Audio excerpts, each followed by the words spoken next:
Այսօր զրուցում ենք քաղաքագետ Արմեն Բաղդասարյանի հետ։ Շնորհակալություն հրավերը ընդունելու համար։ Պարոն Բաղդասարյան, ընտրություններից առաջ Նիկոլ Փաշինյանը հայտարարում էր, որ մեկնելու է Ռուսաստան եւ հանդիպելու է Վլադիմիր Պուտինի հետ եւ բոլոր հարցերը լուծվելու են։ Սակայն, ինչպես տեսնում ենք, հանդիպում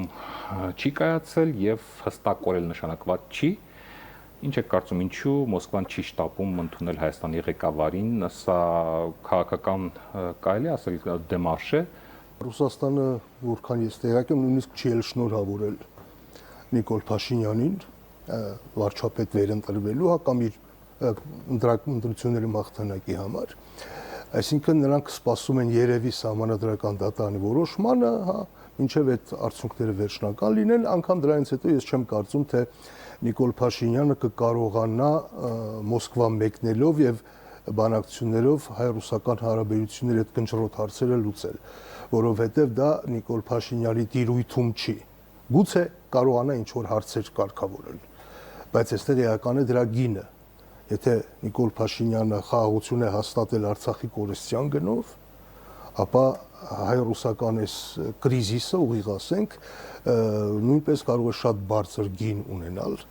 եւ քանի իրավիճակը Հայաստանում բարդանում է սոցիալական, տնտեսական, իսկ դա մենք ամեն օր ենք տեսնում, բնականաբար որ այսօր այդ գինը բարձրանալու է։ Այնպես չի որ չի կարող այդ հարցը լուծել, հարցն է թե ինչ գին պիտի պահանջի Ռուսաստանը դրա դիմաց։ Պարոն Բաղդասարյան, ո՞րն է այսօր հայ-ռուսական հարաբերությունների ամենացավոտ կետը։ Մենք գործ ունենք պարզապես շահերի բախման հետ, թե վստահության վերջնական կորստի։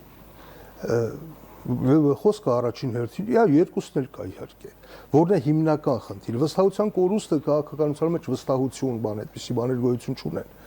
Գոյություն ունեն շահեր, հիմա Հայաստանի իշխանությունների եւ Ռուսաստանի շահերը չեն համընկնում։ Ռուսաստանը ուզում է այստեղ պահպանել իր ներկայությունը եւ անգամ ընդլայնել, Հայաստանը փորձում է շարժվել դեպի արևմուտք եւ Ռուսաստանին դուրս մղել մեր տարածաշրջանից։ Դրանք ուղիղ հակադիր շահեր են։ Վստահություն ասելով նկատի ունեմ նախ որպես ռազմավարական դաշնակից պետության վստահության մասին է խոսքը եւ հասարակության ներսում էլ նաեւ վստահության պակաս կա թե Ռուսաստանի քաղաքացիների շրջանում եւ թե նաեւ Հայաստանում Ռուսաստանի նկատմամբ բնականաբար, այսինքն այդ վստահության պակասի մասին է խոսքը։ Այո, այդ վստահությունը Հայաստանում Ռուսաստանի նկատմամբ կարելի ասել փլուզվել էր դեռևս 16 թվականի քարոզիայից հետո ցնցվել էր, այսպես ասենք, 44-րդ պատերազմից հետո ընդհանրապես փլուզվեց վստահությունը Ռուսաստանի նկատմամբ։ Ռուսաստանում Հայաստանի նկատմամբ վստահությունը փլուզվել էր էլ ավելի վաղ,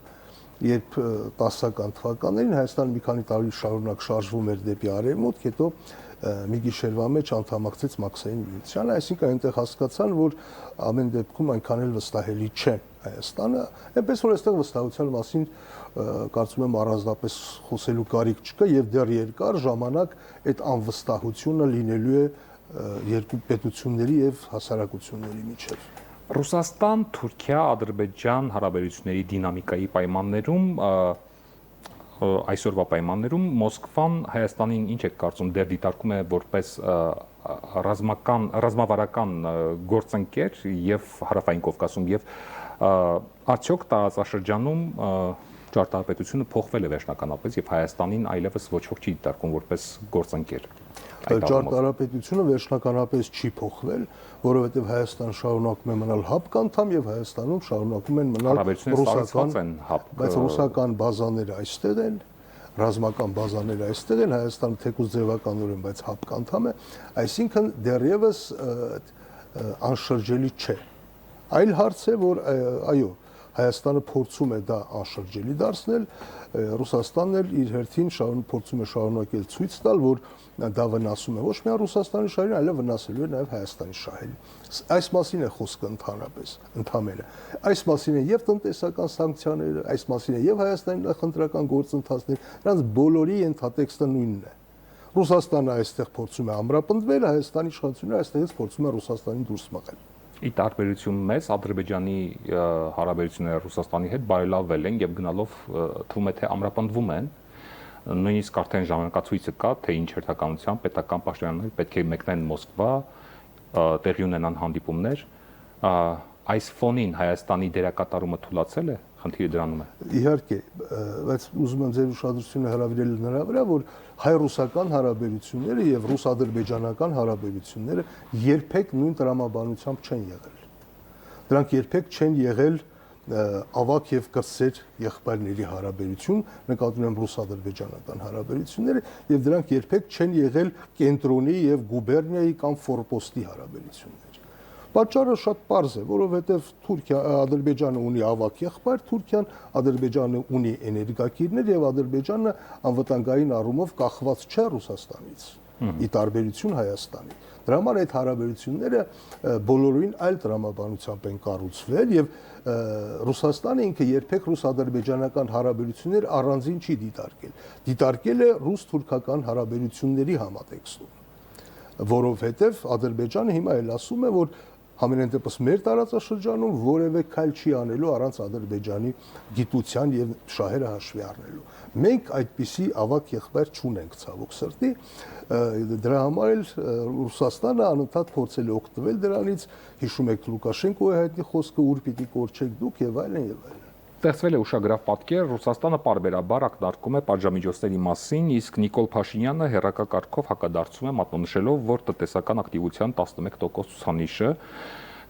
ցուցանիշ ունենք եւ ասում է, որ տնտեսության վրա միշտ էլ ազդեցություններ լինում։ Հիմա որքանով է անվտանգ հայկական կողմի այս հանգստությունը, մենք ի վիճակի ենք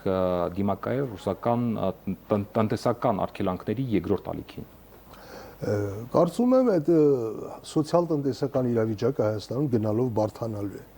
Այսինքն դիմակայել մենք տեսել ենք 90-ական թվականների էներգետիկ ճգնաժամ։ Մենք այդպիսի ծանր վիճակներ ենք հաղթահարել։ Մենք հաղթահարել ենք գրեթե լիակատար շրջափակում։ Խնդիրը այդ հաղթահարելը չի եւ խնդիրը միայն դա չէ։ Խնդիրն այն է, որ դա հանգեցնում է անվտանգային խնդիրների անընդհատ։ Մի կողմից դա հանգեցնում է սոցիալ վատթարացման արտագաղթին, չթույլատնում է երկիրը, մյուս կողմից մենք դա փորձում ենք կոմպենսացնել այլ աղբյուրներից եկող, չէ, տնտեսական կապերով, օրինակ Ադրբեջան-Թուրքիա, որի դիմաց նրանք քաղաքական գին են պահանջում բնականաբար եւ արդեն գնալով ավելի ու ավելի դժվար է լինում վճարել այդ գինը։ Այսինքն խնդիրն այն չի մենք կհաղթահարենք, դա չէ, մենք ավելի վատ կապրենք, թե չէ։ Խնդիրն այն է, որ այդ վատ ապրելուց խուսափելու ճանապարհին մենք ստիպված ենք լինելու զիջումներ անել մեր արևմտյան եւ արևելյան հարևաններին, գոտիները ձգելու մասին չի խոսքը։ Եթե սա իսկապես լիներ, որ հանուն մեր ինքնիշխանության մենք պատրաստ ենք մի քիչ էլ սոված մնալ կամ մրսել ծմերները, եթե հարցը դա լիներ, մենք կանեինք։ Բայց դա չի խնդիրը։ Խնդիրն այն է, որ նախ այս իշխանությունները իրենց ընդհանրապես հիմքը պոպուլիզմն է, նրանք անդադ փորձելու են հասարակ ժողովրդին դուր գալ եւ որպեսզի հանկարծ ժողովուրդը իրենց նկատմամբ ինչ որ վերաբերմունքը չփոխի, նրանք փորձելու են դա կոմպենսացնել Ադրբեջանից եւ Թուրքիայից կախվածություններն ուժեղացնել։ Խոսենք կոնկրետ փաստերով, հունիսի 28-ին Ռուսաստանի նախագահ Վլադիմիր Պուտինը հայտարարեց, որ Մոսկվան դիտարկում է դիզելային վառելիքի արտահանման ամբողջական արգելք։ Ռուս փորձագետները նշում են, որ սա կարող է պարալիզացնել Հայաստանը, քանի որ Հայաստանի դիզվառելիքի մինչև 70%-ը գալիս է Ռուսաստանից։ Իշխանությունները մեր հաճախ են խոսում շուկաների դիվերսիֆիկացման մասին եւ այդ թվում Ադրբեջանից վերջերս սկսված նավթամթերքի ներկրման մասին։ Մոտ 18000 տոննայի մասին է խոսքը։ Մեր տարեկան պահանջարկը 500,000 տոննա է։ Իսկ Իրանը եւ Եվրոպան ունեն լոգիստիկ լուրջ խնդիրներ այս փուլում։ Եթե Մոսկվան քաղաքական դրդապատճառներով Հայաստանի համար բացառություն չանի եւ այդ արգելքը չհանի, Հայաստանը պլան B ունի։ Ես չգիտեմ, պլան B-ն երևի այն կլինի, որ ժողովրդին բացատրեն, որ իրենք հենց այդպես էլ նախատեսել էին, որ դա հանուն ինքնիշխանության է, որ մենք դա պիտի դիմանանք, որ սա աննախադեպ է եւ այլն, փոխարեն այդ դատակենտրոն կբացենք, օրինակ Կոտայքի մարզում։ Մի խոսքով, այդ մարդկանց հակաժներից լապշակախելու հարցում կարծում եմ իշխանությունները պարզապես մրցակից չունեն իրական կյանքում, իրականության մեջ իհարկե մեր տնտեսությունը լրջագույն դժվարություններ կունենա, այդ դեպքում երևի հույս ունեն, որ Եվրամիությունը ամեն դեպքում ինչ որ գումարներ կտա, որպեսզի այստեղ ստեղծվեն ինտենսիվ այգիներ, ավանդույթ, մի խոսքով։ Առանց դիզվառելիքի, կարծում կամ եմ սահմանափակ, թանկ դիզվառելիքով, դե գիտեք, այդպիսի տպավորություն փորձում են ստեղծել։ Տեսեք, մեր ծնեբեկը հասավ Սինգապուր, Իրանը հասավ, չգիտեմ, Եվրոպա եւ այլն, գովազդի համար դա շատ լավ է, գյուղատնտեսության համար դա էական նշանակություն չունի եւ այստեղ գալիս է կելի նախորդ հարցին Ադրբեջանը կարող է 18 տոննայի փոխարեն 18000 տոննայի փոխարեն կարող է 180,000 տոննա ուղարկել։ Ինչ գին է ուզելու դրա դիմաց, այս մասին է խոսքը ընդամենը։ Ռուսաստանի անհանգստությունը նաև շարունակվում է թրիփի մասով։ Ռուսաստանի փոխարտգործնախարար Գալուզինը իր վերջին հարցազրույցում բաց տեքստով հասկացրել է, որ թրիփի ուղի նախագիծը Հայաստանի տարածքով չի կարող շրջանցել Ռուսաստանի շահերը, քանի որ երկաթուղին կառավարվում է Հրավկովկասյան երկաթուղու կողմից, իսկ կանոնները պետք է համապատասխանեն ԵԱՏՄ կանոններին։ Պարոն Բաղդասարյան, հիմա լոգիստիկ եւ իրավական տեսանկյունից Երևանը ունի հնարավորություն թրիփը իրականացնելու առանց Մոսկվայի հետ համաձայնեցնելու, թե սա ի վերջո Գորդիան հանգույցի նման մի բան է, որի լուծումը կտրուկ է լինելու եւ ցավոտ։ Հայաստանը ինչ հնարավորություններ ունի։ Երկու հնարավորություն ունի։ Առաջին դուրս գալ ԵԱՏՄ-ից եւ Մաքսային միությունից, որովհետեւ թրիփը փաստացի հատելու է ոչ թե Հայաստանի սահմանը, այլ ԵԱՏՄ սահմանը։ Եվ Մաքսային միության սահմանը, սա մենք հասկանում ենք, քանի դեռ Հայաստանը այդ միությունների անդամ է։ Եվ երկրորդը Հրավկովկասյան երկաթուղիների հետ վարվի այնպես, ինչպես հեծի հետ։ Այսինքն քրեական գործեր հարուցի, պետականացնի։ Այդ երկու տարբերակներ դա այո, շատ նման կլինի Գորդիան հանգույցի հատման։ Այսինքն շատ ցնցումներով լի կլինի։ Էլ չխոսենք այն մասին, որ հայ-իրանական սահմանի երկայնքով շարունակում են կանգնած մնալ ռուս սահմանապահները։ Գալուզինը նույն հարցազրույցում շեշտում է, որ Գյումրիի 102-րդ ռազմաբազան մնում է տարածաշրջանի անվտանգության հիմնասյունը եւ Երևանից այն դուրս բերելու պաշտոնական ազդանշաններ չկան։ Հիշենք, որ պայմանագիրը գործում է մինչև 2044 թվականը։ Հիմա այս համակեցությունը ինչպես եք պատկերացնում, երբ մեր տարածքը կառուցապատման իրավունքով մի կողմից հանձնվում է Միացյալ Նահանգներին, մյուս կողմից նույն այդ տարածքում գործում է ռուսական ռազմական բազա։ Ռուսաստանից հստակ ասում են, որ մի տեսակ հանճարեղ մոդելի տպավորություն է թողնում, երբ երկու իրար հակասող կամ հակակշիռ ուժերը գոյություն են միևնույն տարածքում։ Հիշում եք, մի անգամ Նիկոլ Փաշինյանը Մոսկվայում այդպիսի հայտարարություն արեց, երկար ժամանակ հեգնում էին։ Ասում էր, եթե ոչ մեկի համար լավ չի, պիտի այնպես անել, որ բոլորի համար լավ լինի։ Դե հիմա երևի այդ մոդելն են փորձում, այդպես չի լինում։ Ռուսաստանից արդեն ասում են, որ արդեն պիտի կողմնորոշվեք եւ չի ստացվելու։ Արևմուտքից էլ առաջկայում վստահաբար ավելի կոշտ ձևով կասեն, որ ժամանակն է դուրս գալ ԵԱՏՄ-ից եւ ռուսական ռազմաբազաները հանել։ Ինչպես պիտի անի Հայաստանը, ես կարծում եմ իշխանությունները հույս ունեն, որ այս շուտով խաղաղության համաձայնագիրը կստորագրվի, հայ-թուրքական հարաբերությունները կկարգավորվեն, դրանից հետո իրենք չեն կարող ռուսական ռազմաբազան հանել, բայց կարող են առաջարկել վերանայել պայմանները եւ այնպիսի պայմաններ առաջ քաշեն, որ ռուսները դուրս գան։ Սա կարծում եմ այդ ձեր ասած իշխանությունների հանճարեղ ծրագիրն է, որը չեմ կարծում թե ստացվի, ինչու, որովհետև էլի եմ ասում, մեզ անընդհատ թվում է թե Ռուսաստանը այսպես բարեկամական, ուղղակի մեզանից նեղացած երկիր է, ավակ եղբայրն է, բայց այնուամենայնիվ մի եղբայր է, դա այդպես չի, նրանք մեզ այդպես չեն ընկալում։ Նրանք